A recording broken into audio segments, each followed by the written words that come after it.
시민 맞춤 정책 솔루션 시간인데요. 네. 제가 요즘 이 코너를 통해서 정말 많은 배움을 얻고 있습니다. 네. 항상 이 정책이라는 거, 혜택이라는 것을 모르고 지나만 갔던 것 같은데 맞아요. 오늘도 한번 제대로 배워보려고요. 맞아요. 지난주에 1인 가구를 위한 혜택을 알아봤잖아요. 제가 또 네. 1인 가구니까 끝나고 집에 가자마자 그 요리 교실 있죠. 아이고, 그거부터 좋아. 막 예. 찾아보고 네. 솔루션 덕분에 저희 저의 서울 라이프도 한층 더 풍성해진 것 같습니다. 자, 그럼 오늘은 또 어떤 혜택이 준비가 되어 있을지 굉장히 기대가 됩니다. 긴 말 필요 없이 네. 오늘의 주인공부터 바로 만나보겠습니다. 오늘의 주인공은 넷플릭스 시리즈 정신병동에도 아침이 와요의 민들레입니다. 차기 수간호사로 지목될 정도로 일 잘하고 똑똑한 민들레. 하지만 철없는 엄마 때문에 집안의 가장 노릇을 하느라 아무리 허리띠를 졸라매도 경제적 안정을 찾지 못하고 있습니다. 포커페이스, 텀장, 간호사, 대출, 옥탑방, 연애 포기, 빚더미, 달동네, 가난, 학자금 대출, 골칫거리 엄마, 외곽 내유? 네, 오늘의 주인공 만나봤습니다. 정신병동에도 아침이 와요라는 드라마에서 이제 똑소리 나는 간호사로 등장했던 민들레 씨입니다. 네, 처음에는 사실 차도녀인 줄 알았거든요. 알고 보니까 좀 안타까운 사연이 많은 그쵸? 분이더라고요. 그러니까 극 중에서 따뜻한 물 안 나오는 집에서 살아봤어요 라는 대사가 나오는데 네. 그러니까 열심히 일해도 엄마 빚 갚는데 돈이 다 들어가고 또 찬물밖에 안 나오는 옥탑방에서 사는 걸 보니까 너무 마음이 짠하더라고요. 그러니까요. 네네. 아니, 말씀해 주신 것처럼 취업해서 열심히 일하는데도 학자금 대출 갚으랴, 월세 보증금 마련하랴, 이래저래 돈 들어갈 때 투성입니다. 형편이 나아지는 게 결코 쉽지 않은 일인데 이 드라마 속 이야기가 아니라 어쩌면 이 시대 청년들의 진짜 고민이라고 할 수가 있겠죠. 맞아요. 그래서 오늘은 이 돈 걱정 마를 날 없는 청년들의 고민을 해결해 줄 분들을 모셨습니다. 네. 자, 먼저 서울시 미래청년기획단 청년사업반 청년금융팀 권혁영 팀장님 어서 오세요. 안녕하세요. 반갑습니다. 네, 안녕하세요. 서울시 미래청년기획단 청년금융팀장 권혁영입니다. 네, 반갑습니다. 자, 그리고 돈의 흐름을 읽는 분이죠. 박찬종 재무상담사 함께해 주셨습니다. 안녕하세요. 안녕하세요. 안녕하세요. 네, 그 영테크 상담사고요. 그다음에 영테크 클래스 투자 강사로 활동하고 있는 박찬종 CFP입니다. 좋습니다. 오늘 좋은 말씀 많이 전해주시길 바라겠고요. 오늘 솔루션에서는 이제 청년들의 경제적 고민을 해결을 해드리도록 하겠습니다. 네. 우리 첫 월급 받았을 때 현아 씨 기억나세요? 얼마 받았는지, 언젠지? 사실 얼마 받았는지는 좀 기억이 잘 나진 정확히 안 않는데 나고. 일단은 첫 번째로 부모님 내복을 사드렸고 우리 또 전통이죠. 그렇죠. 네. 두 번째로 이제 적금 통장을 제가 좀 만들었고 거기서 또 은행에서 청약 통장을 추천을 해주셔서 오. 청약 통장까지 만들었던 기억이 납니다. 아주 건강하게 시작을 했네요. 네. 어. 우리 태진 씨는 혹시 첫 월급 기억나세요? 저는 네, 기억나고요. 어떻게 썼는지도 기억나요. 하룻밤 술값으로 다 썼던 것 같아요. 너무 부끄럽지만 어릴 땐 그렇게 철이 없었답니다. 네. 네.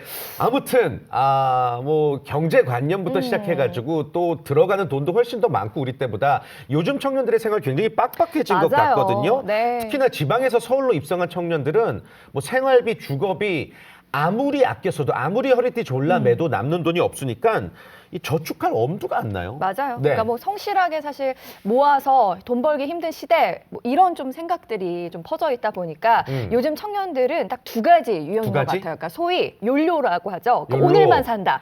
뭐 이렇게 즐기면서 살든지 아니면 예. 재테크에 목숨을 걸든가 이렇게 두 가지 유형으로 나눌 수 있는데요. 실제로 좀 재테크에 관심 있는 청년들이 좀 많아졌잖아요. 그렇죠? 네, 맞습니다. 최근 들어서 재테크에 관심 있는 청년들이 되게 늘어나고 있는데요. 네. 뭐 자료 보시는 것처럼 청년들의 90%가 재테크에 관심을 있다고 말할 정도로 관심이 너무 높아지고 있는데요. 이렇게 관심이 높아진 만큼 좀 고민도 많이 늘어나고 있습니다. 네.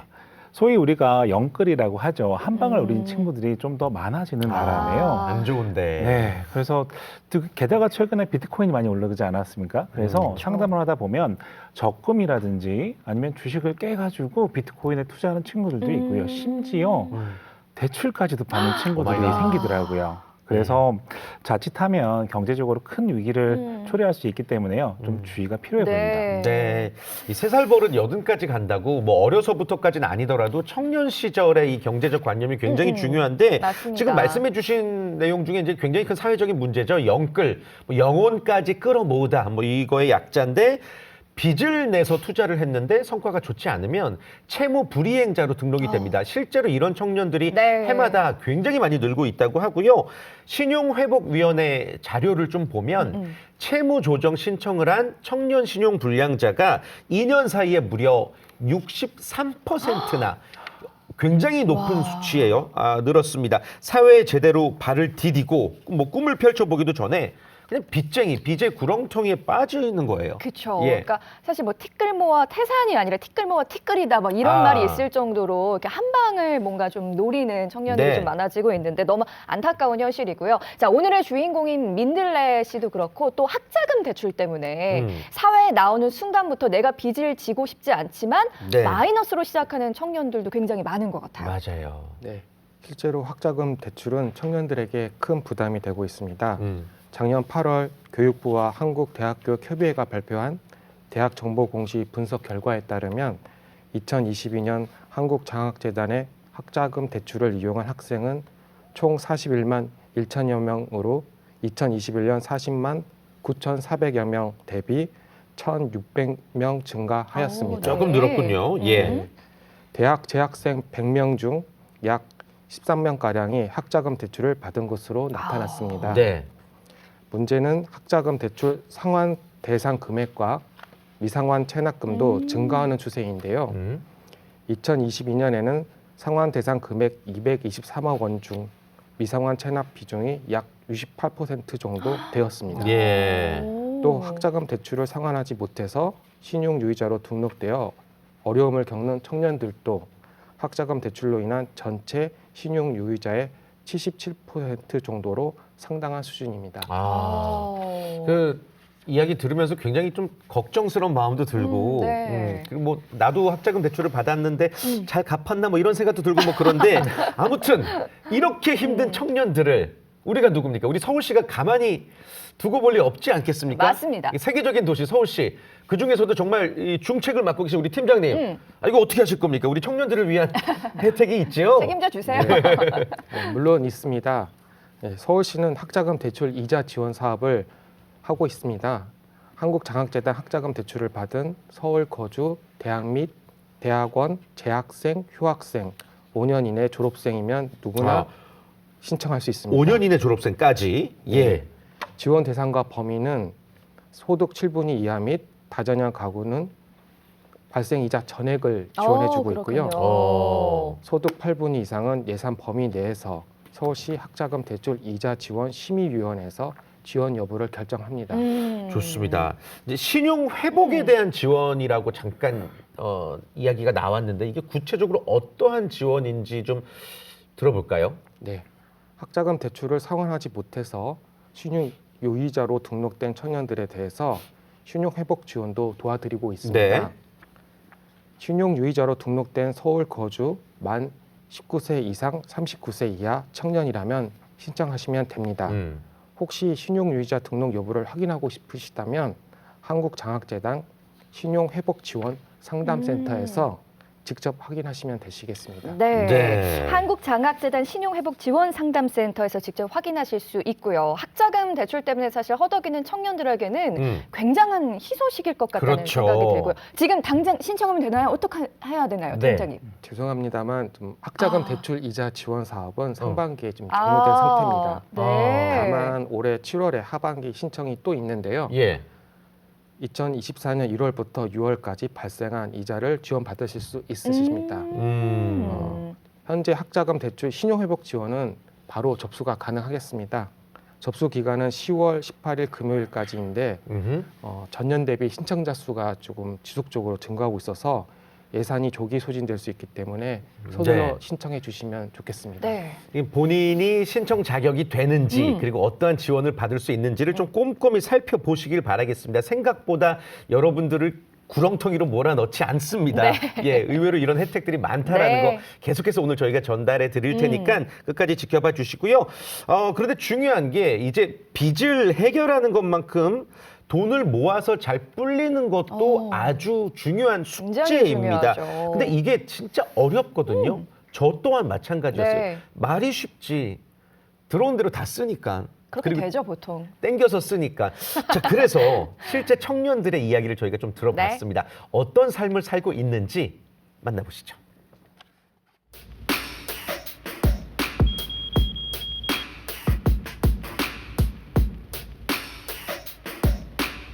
직장 다니신 지 몇 년 차 되셨어요? 아직 몇 개월, 네, 몇 개월. 월급 처음에 받았을 때 어떠셨어요? 그냥 약간 통장을 바로 지나가는. 들어올 때마다 네. 나가는 이렇게 10만 원 이렇게 많아도 10만 원이고 적게 하면 5만 원씩 저축을 하는데 그게 언제 이렇게 큰 돈이 될 수 있나 하는 막막한 월급 200으로 뭐 1년에 뭐 1억을 자기는 모았다 뭐 이런 건 되게 많이. 그런 거 보면 어떠세요? 이게 현실적으로 이걸 따라한다고 진짜 똑같이 이렇게 모을 수 있기는 한가? 그냥 이렇게 크지는 않고 이제 10만 원은 적금, 또 이제 다른 10만 원은 이제 주택 청약으로 지금 넣고 있습니다. 구체적인 계획인 것보다는 그냥 이제 나중에 혹시 제 인생에 있어서 앞으로 있어서 또 필요한 시기가 오니까 일단은 적금을 들면서 그걸로 통해서 저는 이제 조금 만족감을 느끼고 있는 편입니다. 그때그때 필요할 때마다 돈을 주셔가지고 뭐 관리할 필요가 없었어서 그냥 있을 때 쓰고 필요하면 달라 하고 그랬던 것 같아요. 근데 지금은 아직 이제 막 벌기 시작했으니까 많이 써보자라는 입장인 것 같아요. 이자 이렇게 크게 와닿지도 않고 이제 뭐 적금을 뭐 300만 원, 400만 원 할 수 있는 게 아니잖아요. 뭐 액수가 이제 적다 보니까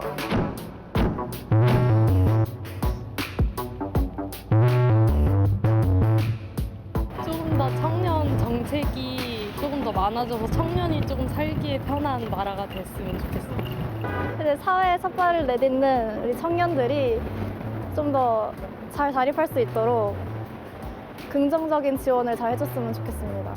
이게 청년이 조금 되게 어려운 것 같아요. 그냥 소득이 낮으니까 지원을 하자, 아니면 뭐 자산이 얼마 없으니까 이렇게 지원을 하자, 이렇게 좀 1차원적으로 복지 정책이 펼쳐지지 않고 되게 조금 섬세하게 정책이 이제 고민됐으면 좋겠는 바람이 있어요.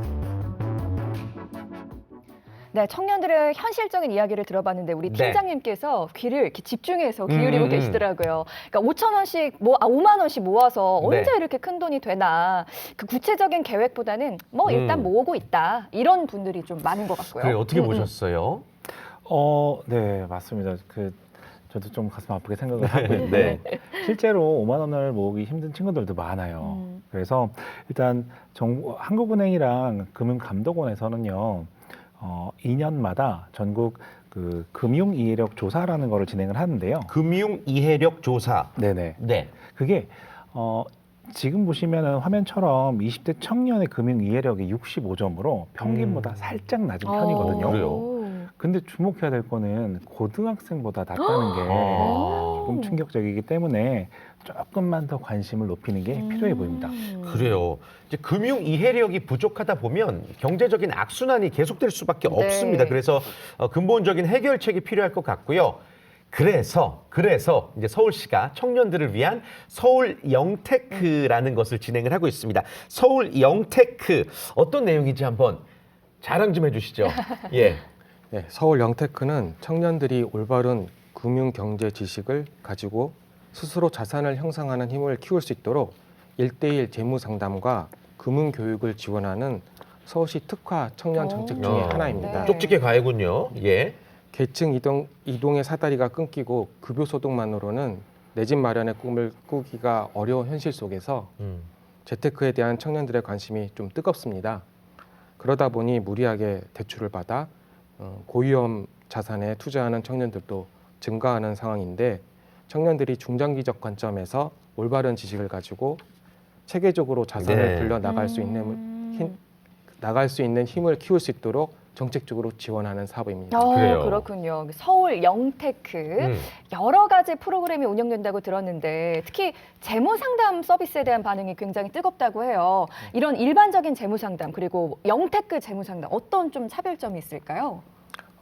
영테크 재무 상담은 전문가와 1대1로 나의 금융 상황을 정리하고 진단하며 현금을 합리적으로 쓰고 모을 수 있도록 대안을 제시하는데요. 네. 국제 공인 자산 관리사 또는 공인 재무 설계사 자격을 갖춘 전문가들에게 무료로 맞춤형 재무 상담을 받을 수 있다는 것이 서울 영테크의 와. 가장 큰 장점이 되겠습니다. 네. 예. 금융 상품 추천으로 이어지는 민간 재무 상담 서비스와는 달리 특정 금융 상품에 대한 권유 없이 전문가에게 본인의 재무 상담을 점검받을 수 있다는 것이 서울 영테크의 장점입니다. 그렇군요. 네. 사실 전문가를 이렇게 만나기가 쉽지가 않잖아요. 그쵸. 저희 서울라이트 어떻습니까? 이 전문가 모셨습니다. 모셨습니다. 예. 재무 설계사님이 영테크 상담사로 또 도움을 주고 계시는데 어떤 방식으로 이루어지는지 좀 네. 소개를 부탁드릴까요? 일단 청년들의 상황에 맞춰서요. 저희가 소비 습관부터 그다음에 투자, 그다음에 신용까지도 좀 봐드리고 있는 중이고요. 그다음에 이제 재무적인 것뿐만 아니라 비재무적인 부분까지도 계속 설명을 드리고 있기 때문에 아마 많은 고민들이 해결이 될 겁니다. 그리고 이게 신청하시게 되면 전문 상담사가 배정이 돼요. 그래서 저 같은 경우에는 신혼부부도 많이 오시고요. 그다음에 좀 나이가 있는 분들도 많이 오십니다. 제가 이렇게 나이가 많아 보이지는 나이가 않거든요. 있다고 하면은 어느 정도? 나이가 많아도 35 정도 되십니다. 이게 한창 나보다 동생들이네.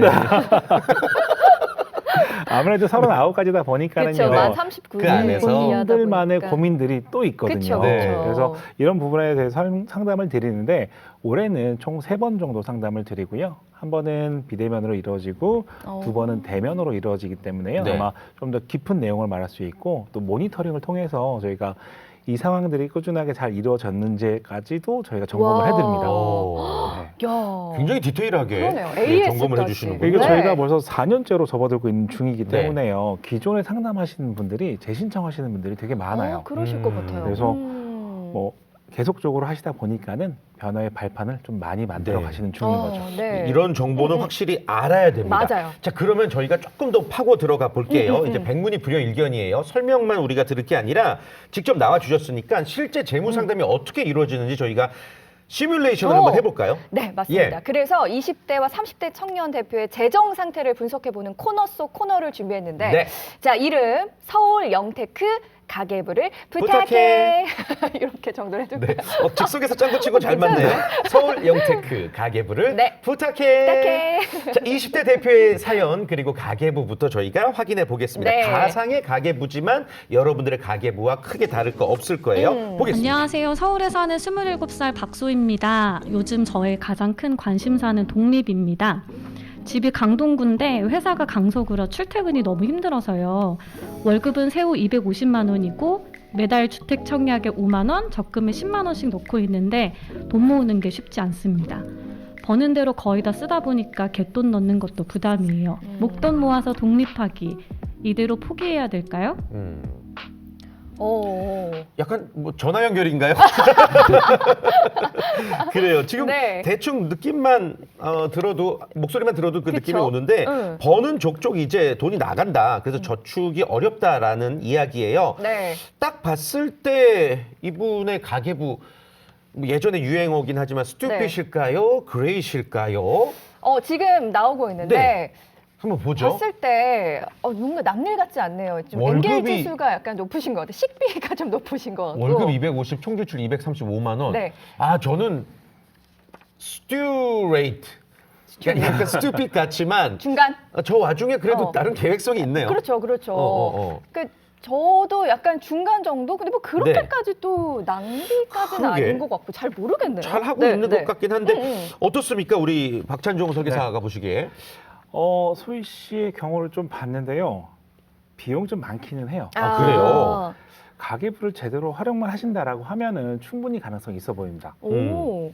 일단 이분의 소비를 좀 많이 점검을 해드려야 될 것 같은데요. 보통 소비를 점검하기 위해선 저희가 연간 지출하고 네. 그다음에 월간 지출이라는 걸 좀 구분을 해드려요. 그래서 월간 지출이라는 거는 흔히 말하는 가계부라고 보시면 됩니다. 그래서 월간 지출은 아까 그 자료 보신 것처럼요, 뭐 임대료라든지 관리비 혹은 교통비, 통신비 등 고정 지출하고요. 네. 그다음에 식비, 그다음 식비가 만약에 줄어들면 외식비가 늘어나잖아요. 그쵸. 그런 외식비와 그다음 문화 여가비를 변동 지출이라고 합니다. 네. 보통은 이런 저축을 할 때 수입에서 이 월간 지출만 빼가지고 저축을 하는 경우가 많아요. 네. 그래서 이렇게 만약에 이렇게 저축을 하게 된다라고 하면은요, 1년 중에 저축이 가장 활발한 달은 언제일까요? 1년 중에 네. 연초? 연초. 저도 연초요. 왜냐하면 연초. 이제 네. 보통 연초에 그런 마음을 딱 먹게 되잖아요. 그쵸. 난 저축을 할 거야 이렇게. 네네. 맞습니다. 오. 정답입니다. 오. 보통 1월과 12월에 저축을 많이 이제 하시는데요. 그 이유를 보면은 가장 쉬운 거는 한 해를 돌아봤더니 모은 게 없는 거죠. 그래서 갑자기 찔리네요. 맞습니다. 한 해를 반성하면서요. 올해는 진짜 먹을 거 안 먹고 입을 거 안 입고 제가 열심히 모으려고 합니다. 그래서 1월은 괜찮아요.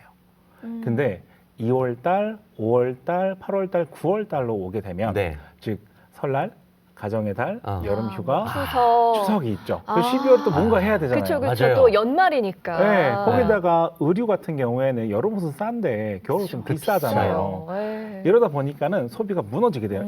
그리고 저축도 무너질 수밖에 없는 상황이 오기 때문에요. 우리는 이 연간 지출을 확인하는 과정이 꼭 필요하다라고 말씀을 드립니다. 오, 연간 그렇군요. 연간 지출. 지출. 우리 팀장님께서도 유심히 보시던데 좀 어떤 부분을 지적하고 싶으세요? 아니면 어떤 점이 좀 인상적이셨어요? 제 눈에는 교통비가 좀 눈에 띄었습니다. 오, 교통비? 교통비. 네. 예, 서울시에서는 기동카를 지금 지원해주고 있지 않습니까? 네. 기후동행 카드. 예, 서울시의 경우에는 5만 원까지 지출을 줄일 수 있을 것으로 보입니다. 아, 교통비가 많이 나갔다. 네. 이 기후 동행 네. 카드를 쓰는 거에 비해서. 네네. 아, 역시 서울시에서 나오셨네요. 그 또 이제 소혜 씨는 청년이다 보니까 네. 청년 이제 그 또 혜택에도 할인, 네, 그래서 맞아요. 5만 원에 또 기후동행 카드를 쓸 수 있는 거고. 네, 그렇군요. 네. 지금 말씀하신 부분에서 좀 지출을 줄이면은 그러니까 뭐 좀 가계부가 어떻게 바뀌게 되는 건지도 좀 소개를 전체적인 해주시죠. 한번 전체적으로 제가 컨설팅 해주시죠. 해보면요, 역시 팀장님 말씀처럼 네. 저도 교통비가 너무 눈에 보이더라고요. 근데 이게 보면 대중교통뿐만 아니라 택시 사용량이 좀 많았던 것 같아요. 그래서 택시를 좀 더 의식적으로 사용하시고 말씀하신 것처럼 기후 동행 카드를 쓴다라고 하면 네. 제 생각에는 한 10만 원 이상은 줄일 수 있지 않을까라고 아하. 생각이 됩니다. 그래요. 그리고 네. 지금 아까 보면 가계부에 엄마한테 오. 30만 원씩 네, 드린대요. 저도 그 얘기 하고 싶었어요. 되게 효녀거든요. 저도 그렇게 생각은 그러니까요. 하지만 네네. 아이고, 조금 조절할 많이 필요가 걸립니다. 있지 네. 않을까 싶어요. 저도. 이게 보통 30만 원을 드린다라고 하면은요, 예. 1년에 360이고, 그 다음에 설이나 추석 같은 명절과 그다음 부모님 생신을 챙긴다라고 하면 약 4에서 500만 원 정도가 나갈 수 있어요. 그러면 이제 총 수입 대비해서 많은 부분이 나가기 때문에 물론 부모님을 사랑하는 마음은 알겠는데요, 현금보다는 마음으로 전하시는 걸 좀 추천을 드리고요. 아, 그래요. 그러니까 아무리 효도라도 무리해서 하면 안 돼요. 맞아요. 네. 그러니까 제가 바로 서야 그게 네. 더 효도가 되는 것 같습니다. 두 분의 어떤 맞습니다. 경험담에서 우러나오는 말씀을 네. 해주시는 거예요. 그래서 여기서는 10만 원 정도로 낮춰가지고 네네. 20만 원으로 저축을 좀 사용할 수 있을 것 같고요. 그럼 얼마 정도가 주는 거죠? 20만 원 정도가 주는 20만 거고요. 원? 여기다 한 가지 더 말씀드리고 네. 싶은 게 바로 의류나 미용, 경조사 같은 경우에는요, 딱딱 보면은 지금 한 60만 원 정도 나가고 있는데요. 이런 돈들이 매달 나가지는 않을 거예요. 그쵸. 그렇죠. 네. 그래서 옷을 맨날 살 수도 있습니다. 근데 그게 이제 좀 약간씩 다를 수 있잖아요. 그렇죠. 그러다 보니까는 저희가 이게 바로 연간 지출이라고 하고, 보통 관리를 잘 하시는 분들이 한 달치 급여에서 세 달치 급여까지 나온다고 말씀을 드리는데 네. 평균적으로 2달치 정도 잡아드려요. 음. 소희 씨는 500만 원이라고 가정을 하게 되면 월 40만 원씩 연간 지출 통장에다가 돈을 모아서 만약에 어떤 경조사가 있으면 이 통장 안에서만 쓰는 거죠. 아하. 이렇게만 해도 소비 안정성이 굉장히 높아질 거예요. 그렇군요. 그러면 좀 정리를 해보면 네. 지금 말씀하신 내용 중에서 전체적으로 얼마 정도가 주는지 한번 볼게요. 아까 생활비 30만 원 드리던 거를 10만 원 정도로 10만 원. 줄이자. 네. 네. 그리고 또 교통비. 의류도 응. 조금 조절을 하고 교통비도 조절하자. 음. 그러면 대략 한 4, 50만 원 정도 아낄 수 있다는 얘기죠. 추가적으로 한 50만 원 정도는 50만 원까지. 와. 가능할 거라고 생각을 합니다. 아, 그렇군요. 그래요. 네네. 상당한 금액입니다. 이 20대 청년에게 월 50만 원은. 근데 저축도 무조건 은행에다가 둔다고 좋은 게 아니잖아요. 그쵸. 어떻게 해야 제일 효과적으로 저축할 수 있을까요? 일단 상품을 선정하기 전에요. 이 돈을 좀 쪼개는 게 좋을 것 같아요. 오. 그래서 50만 원이 있다라고 하면 예를 들어서 20만 원과 30만 원으로 돈을 먼저 쪼개고요. 그다음에 1년짜리를 가져갈지 3년짜리를 가져갈지 고민을 해보는 게 좋을 것 같습니다. 그 쪼개기 통장이라는 건데 네네. 꼭 복잡하게 그렇게 하면 더 좋은 게 있나요? 풍차 그건가요? 아, 그거보다도 네. 아직까지는 저축까지 가기는 좀 힘들고요. 네. 보면 이게 50만 원을 우리가 추가로 저축할 수 있게 됐는데요. 이 돈을 한 방에 넣게 되면 혹시 다음 달에 더 좋은 상품이 나오는 경우에는 바로 또 해지를 해야 되는 경우도 있잖아요. 아. 그리고 두 번째 보면은 소희 씨 아까 제가 자산 내역을 확인해 봤을 때 비상 예비 자금이 별로 없으시더라고요. 그래서 50만 원을 한 방에 넣게 되면 1년 안에 해지 가능성이 좀 높아 보였어요. 아. 특히 여행 가서 또 쓸 거잖아요. 그쵸. 그러다 보니까는 제가 봤을 때는 30만 원 정도는 6개월 납자리가 요즘에 또 단기 상품으로 해서 금리가 좀 높은 편이거든요. 그래서 그렇게 해서 비상 예비 자금을 모으시고요. 나머지 20만 원은 저축을 당장 들어가는 것보다는 예를 들어서 소비와 저축의 예비비로 사용하시는 게 좋을 것 같아요. 그래서 소비가 줄었으면 괜찮은데 만약에 소비가 많아지게 되면 기존의 저축들을 다 깨져야 되는 상황이 벌어질 수 있기 때문에 네. 가능하면 요 예비비로 사용하시는데 이럴 때는 아무래도 파킹 통장이나 파킹 CMA 통장. 같이 현재 한 3% 정도 금리가 나오고 있거든요. 그렇기 때문에 이런 걸로 통해서 저축과 소비의 안정성을 동시에 챙길 수 있을 겁니다. 정말 좋다. 디테일하게 분석해 네. 주시네요. 저 당장 달려갈래요. 그러니까요. 그러니까 내가 어디서 돈이 새는지도 사실 파악할 수 있고 또 저축도 전략적으로 할 수 있어서 이 통장을 좀 쪼개서 사용하는 것들 그리고 여러 가지 좀 분석해 보는 것도 굉장히 좋을 것 같습니다. 조만간 독립할 수 있겠는데요, 그래요. 소희 씨? 네네네. 처음에 몇 달만 음. 조금 적응하시고 나면은 금방 모을 것 같아요. 자, 20대 사연 살펴봤고 고민도 어느 정도 해결해 드렸습니다. 그러면은 또 상황이 다른 30대 대표의 고민도 살펴보겠습니다. 어떤 네. 고민일까요? 안녕하세요. 대구에서 올라온 서울살이 13년 차 이상준입니다. 최근에 저에게 엄청난 고민이 하나 생겼습니다.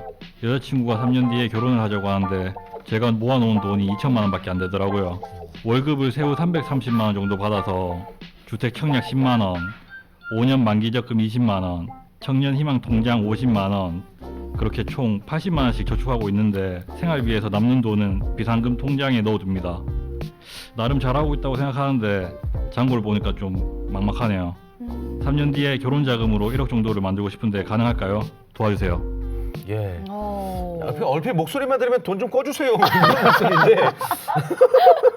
아무튼 결혼 자금이 걱정되는 그 마음 네. 저희가 누구보다 잘 알고 있고요.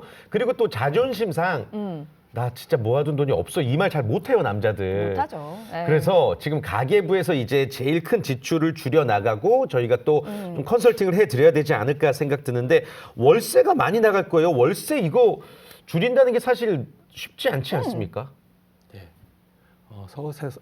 서울에서는 참 쉽지가 않습니다.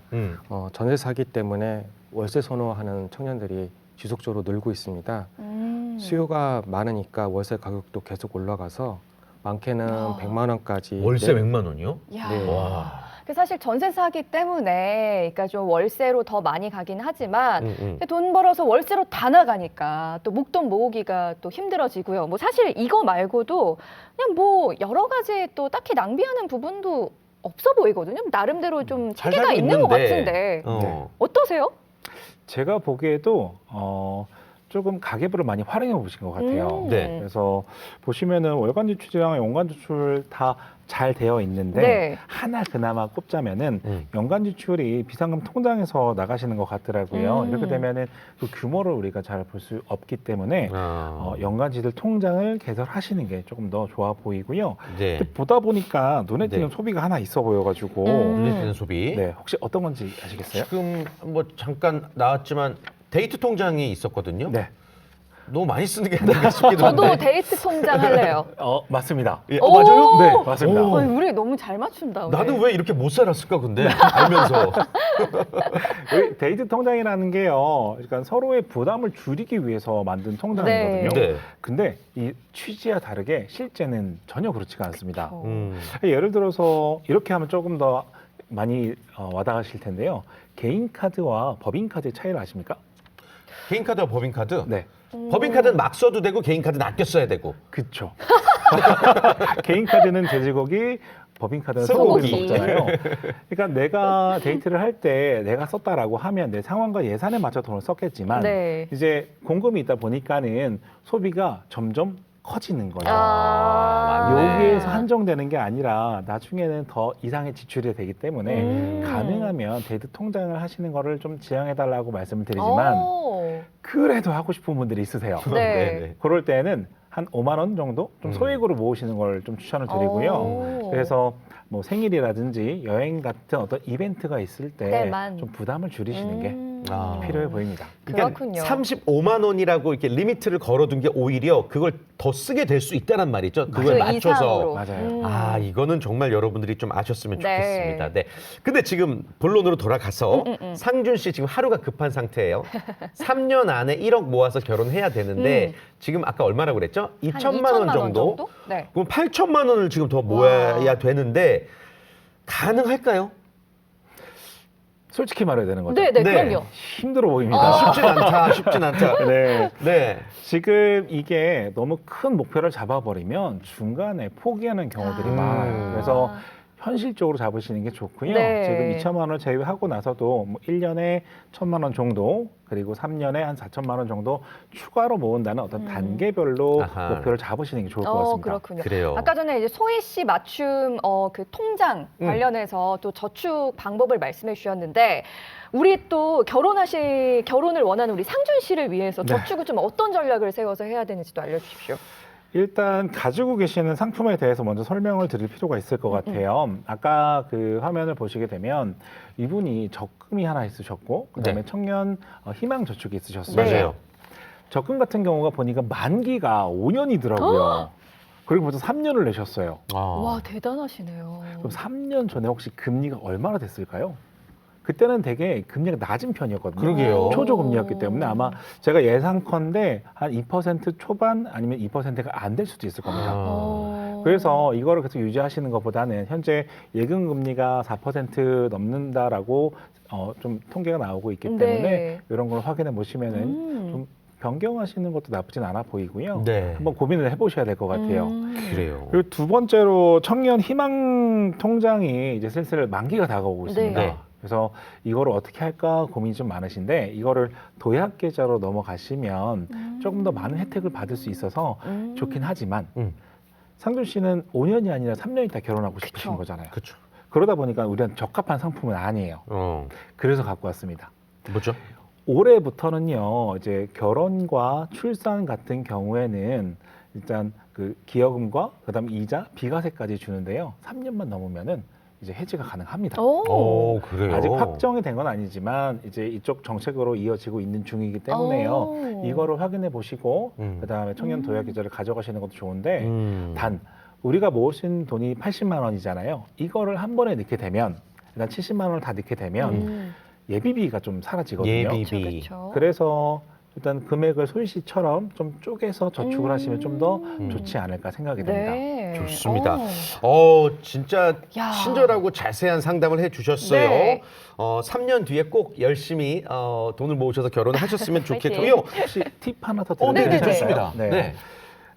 제가 드리고 싶은 팁 중에 하나가 이렇게 돈을 빨리 모으고 싶은 분들이 실수하는 부분들이 있어요. 네. 그게 뭐냐면 저축을 확 늘려버리는 거예요. 갑자기. 네. 강제저축이라고 얘기를 하죠. 네. 근데 이렇게 강제저축을 시작을 하시면은 어딘가의 소비가 줄어든다라는 거예요. 그렇죠. 그러면 스트레스가 쌓이고 보복 소비로 나옵니다. 결과적으로 저축이 깨지는 경우가 많아요. 그래서 이럴 때 도움되는 통장이 있습니다. 그게 바로 사치통장이에요. 사치통장. 네. 이게 되게 사치스러운데 이 저축을 지켜주는 통장이라고 보시면 돼요. 그러니까 그 안에서만 이제 좀 쓰는 거군요. 맞아요. 사치 비용을. 소액으로만 저축을 하시고 네. 너무 스트레스를 받으면 쓰세요. 단 그 통장 금액 안에서만. 안에서. 우리가 뭐 운동할 때도 치팅데이처럼 돈도 이렇게 그렇죠. 쉬어가는 타이밍이 있어야 되기 맞아요. 때문에 이렇게 하면 저축을 꾸준히 이어나가실 수 있으실 겁니다. 아, 진짜 와. 생활 속 꿀팁까지 야. 너무 좋습니다. 네. 실제로 이렇게 시뮬레이션을 해보니까 앞서 말씀드린 것처럼 서울 영테크 이 재무 상담 아주 유용합니다. 실제로 서울 영테크에서 함께 하고 계신 분이시잖아요. 네. 자, 저도 한번 좀 상담을 받아보고 싶은데 뭐 어떻게 답변하실지 너무 궁금합니다. 저는 어떻게 신청하면 될까요? 죄송합니다만 태진 씨는 좀 어려울 것 같습니다. 아, 왜죠? 네, 서울에서 사는 만 19세 이상 39세 이하 어. 청년들만 참여할 수 있기 때문입니다. 40대는 안 돼요. 네, 죄송합니다. 저는 되네요. 예. 현아 씨는 있어요? 가능하시겠습니다. 처음으로 밝게 웃으시네요. 신청하면 최대 3회까지 1대1 상담이 가능하고요. 네. 혹시라도 이전에 상담받은 이력이 있으시면 2회까지 추가로 받을 수 있으십니다. 참여를 희망하시는 분들은 청년 몽땅 정보통해서 온라인으로 신청하시면 되시겠습니다. 저는 꼭 신청해야겠네요. 예, 좋겠수다. 예. 근데 팀장님, 서울 영테크를 통해서 이 재무 상담뿐 아니라 금융 교육도 받을 수 있다고요? 네, 영테크 금융교육은 서울 청년들의 금융 이해력 향상과 실전형 금융 역량 강화를 위해서 올해 12월 말까지 총 90여 회 이상의 교육, 5천여 명 이상의 참여를 목표로 추진할 계획입니다. 네. 정기 교육인 영테크 클래스는 약 70여 회, 금융투자 게임 등 참여 교육은 10회, 특강 12회 정도로 구성 운영할 예정입니다. 특히 특강의 경우에는 국방부 서울 소재 군부대 대상 금융교육과 신한은행의 정기통신 금융사기 예방 교육 등 외부 기관과의 연계 금융특강이 있고요. 자립준비 청년, 한부모 가정, 다문화 가정, 탈북 청년 등 금융 취약 청년 대상으로 특강을 확대 추진하도록 하겠습니다. 네, 금융에 대해서 기본 지식을 쌓아야지 아낀 돈을 제대로 불릴 수 있다라는 거 영테크 클래스를 통해서 여러분들이 더 자세히 배우실 수 있을 겁니다. 네. 궁금하시죠? 저희가 직접 현장을 찾아가 봤습니다. 함께 보시죠.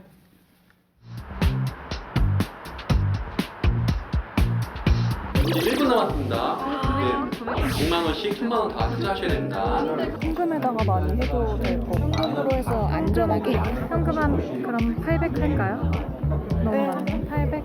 200 투자할까요? 저 신흥국에 마감까지 3분 남았습니다. 400 할거 400. 신흥국 400. 근데 너무 많이 넣었네 기본. 근데 기본 여행이 더 크니까 신흥국에 저희 100만 넣으면 안 돼요? 일단? 그래. 그래도 가능성이 꽤 있어서. 네, 그렇게 쪽에서 잘 하고 계시나요? 역량과 그리고 확률을 조합해서 게임으로 만들어내는데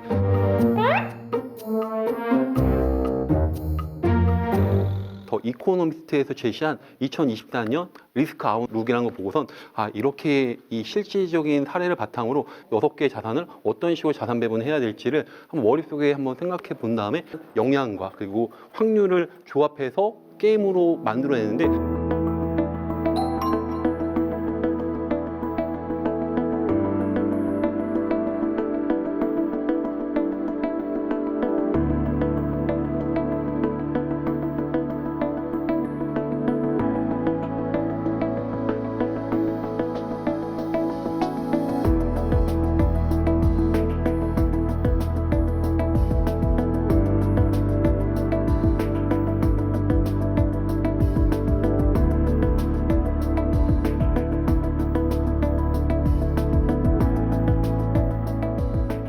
첫 번째 시나리오입니다. 긴축 통화 정책이 2024년까지 연장되어 글로벌 경기 침체와 금융 변동성이 발생이 됩니다. 그래서 실제 이제 2022년 초부터 이제 전 세계 인플레이션 때문에 미국을 중심으로 어떻게 해요? 금리를 다 올렸죠. 그런데 이제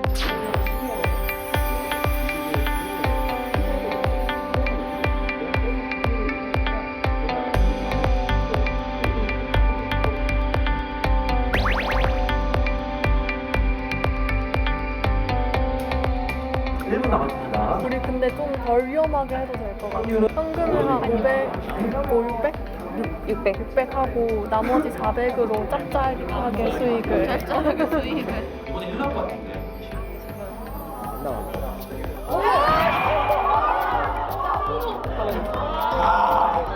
아, 이렇게 이렇습니다. 자산이 원래 이렇게 보여요. 아, 너무 몰라. 생각합니다. 괜찮아. 200밖에 아니었어. 200밖에. 자,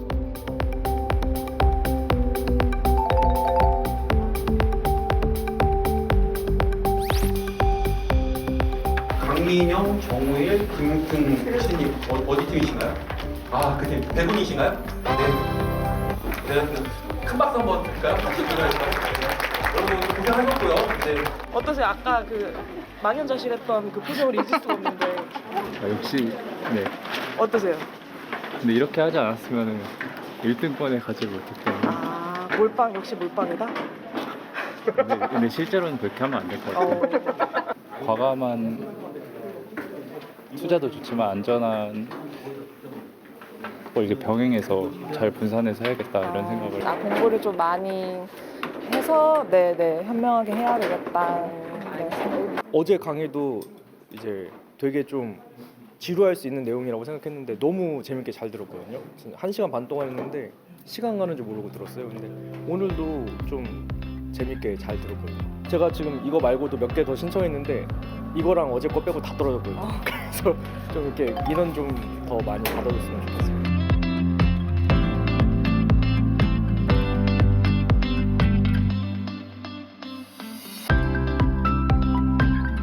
네, 뭐 금융, 경제 네. 사실 그 단어만 들어도 굉장히 어렵고 진입 장벽이 느껴지는데 이렇게 게임으로 하니까 굉장히 그러니까요. 좋은데요? 분위기가 굉장히 좋아요. 네. 이 클래스 일정 신청 방법 알려주실까요? 금융교육은 매주 화요일과 목요일 저녁 7시에 열리는데요. 주제별 일정과 수강 신청은 청년 몽땅 정보통해서 확인하실 수 있습니다. 교육을 통해서 금융 지식을 쌓는 것 또한 자산 형성에 큰 도움이 되니 많은 참여 부탁드리겠습니다. 네, 마지막 당부의 말씀으로 저희가 이해하도록 하겠습니다. 우리 서 기사님께서도 마지막으로 이 간단하게. 경제적으로 좀 어려움을 겪고 있는 청년들의 금융 고민을 위해서 오늘 나와주셨는데 끝으로 청년들에게 당부의 말씀 있으신지요? 네. 네. 일단 백지장도 맞들면 낫다라는 말처럼요. 여러분들의 재무적인 고민을 혼자 하지 마시고 저희 상담사들이랑 같이 한다라고 하면은요. 좀 더 좋은 방향으로 나아갈 수 있을 것 같고요. 저희들은 항상 여러분들을 응원하겠습니다. 든든합니다. 좋습니다. 아주 귀한 시간 내주셨습니다. 네. 함께해 주신 두 분 감사합니다. 고맙습니다.